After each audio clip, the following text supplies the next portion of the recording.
Alors bonjour tout le monde. Aujourd'hui on va voir une nouvelle série d'exercices sur les applications de la propagation rectiligne de la lumière. Ça y est. Alors l'exercice 1, cochez la case correspondante à la bonne réponse. L'image donnée par une chambre noire est renversée. Oui. Pour faire un nombre, on a besoin d'une source de lumière. Vrai. L'ombre portée est la partie non éclairée de l'objet opaque. Non, c'est l'ombre propre. Donc c'est non. L'ombre qui se projette sur l'écran s'appelle l'ombre propre. Donc c'est faux, c'est l'ombre portée. Pour un observateur qui se trouve dans l'ombre portée de la Lune sur la Terre, elle observe une éclipse partielle. Non, elle observe une éclipse totale. Et enfin, l'éclipse du Soleil se produit.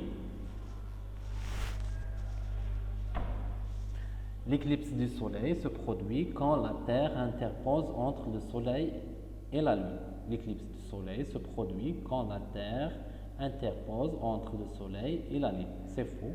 L'éclipse du Soleil se produit quand la Lune interpose entre le Soleil et la Terre. Donc, c'est non.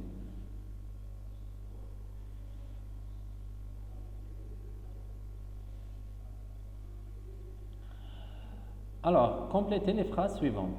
La chambre noire est une boîte qui a deux faces dont la première se forme d'un trou s'appelle et l'autre face se forme de papier calque qui joue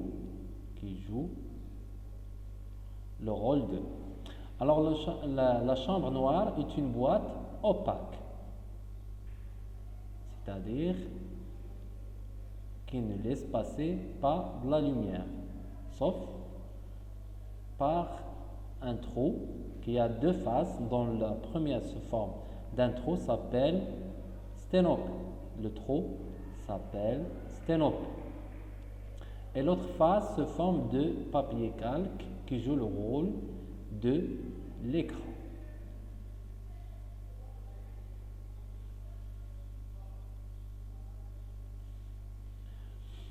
La chambre noire donne une renversée d'un objet lumineux. Une image renversée d'un objet lumineux. Les facteurs qui influencent sur la grandeur d'une image obtenue par une chambre noire sont, on a deux facteurs, la distance entre l'objet et le sténopé et la distance entre le sténopé et l'écran de la chambre noire. Ça y est. Donc c'est la distance entre l'objet et le sténopé. Ça y est. Et la distance entre le sténopé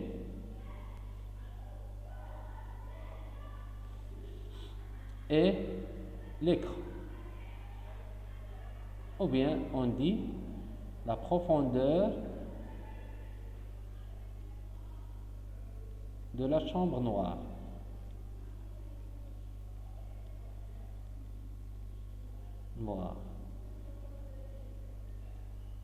Ça y est.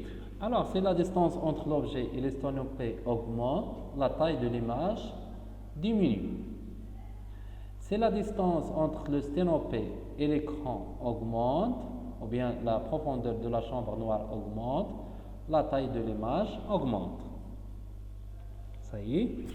L'éclipse de la Lune se produit lorsque la Terre, la Lune et le Soleil sont alignés.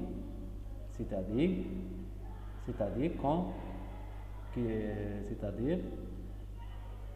il existe sur une ligne.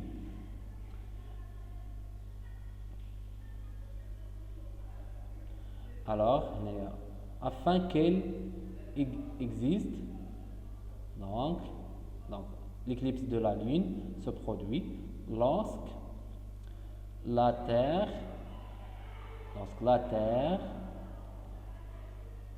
entre la Lune et le Soleil. Et la Terre, donc entre la Lune et le Soleil, on a l'éclipse de la Lune.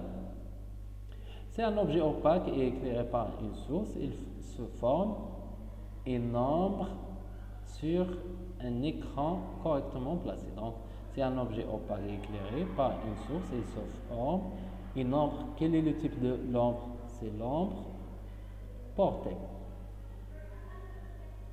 sur un écran correctement placé.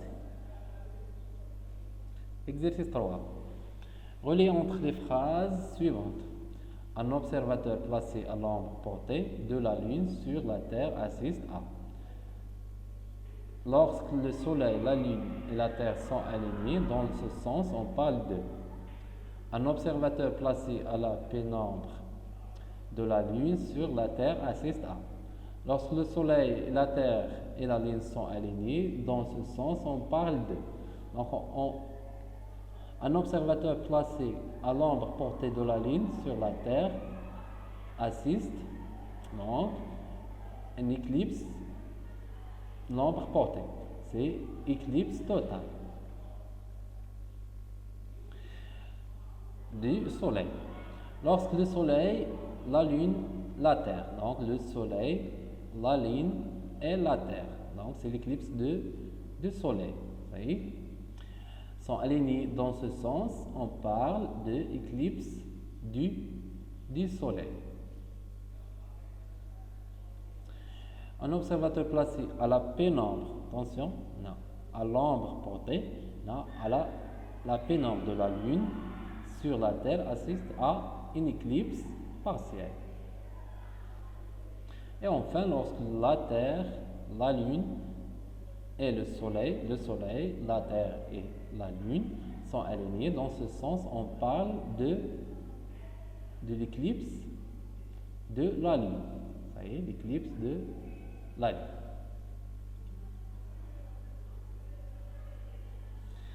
Donc, on a ici le schéma suivant. Alors, Soleil, Lune et la Terre. Donc, c'est l'éclipse du Soleil.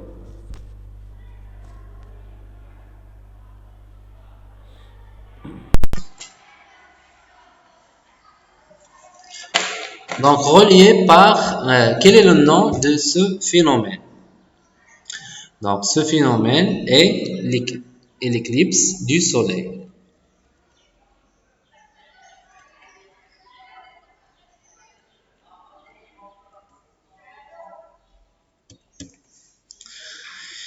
Alors, l'éclipse totale du Soleil et l'éclipse partielle du Soleil. Dans zone 2, éclipse partielle, zone 1, éclipse totale. On considère le schéma suivant. On donne l'image A'B' par cette chambre.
Alors, donnez l'image A'B' donnée par cette chambre noire.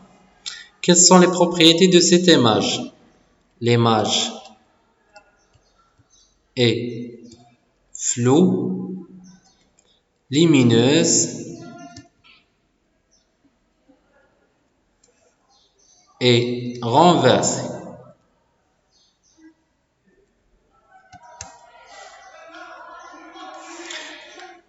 Quels sont les paramètres qui influencent sur l'image A', B'? On a 3 facteurs. C'est la distance entre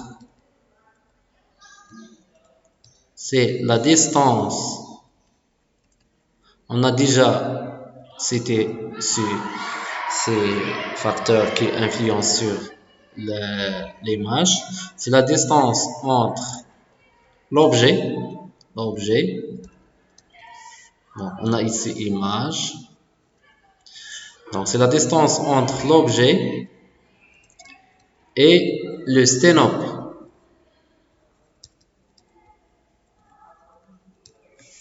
On a ici écran. Et on a la distance entre le sténopée et l'écran. Ça y est. Donc, je prends une autre couleur, par exemple le bleu. Donc, cette distance, c'est la distance entre l'objet et le sténopée. Et on a la distance entre l'écran et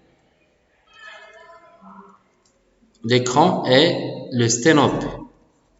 Troisièmement, c'est la taille de l'ouverture. Ou bien la taille, ou bien le diamètre, si vous voulez, le diamètre de l'ouverture des sténopées.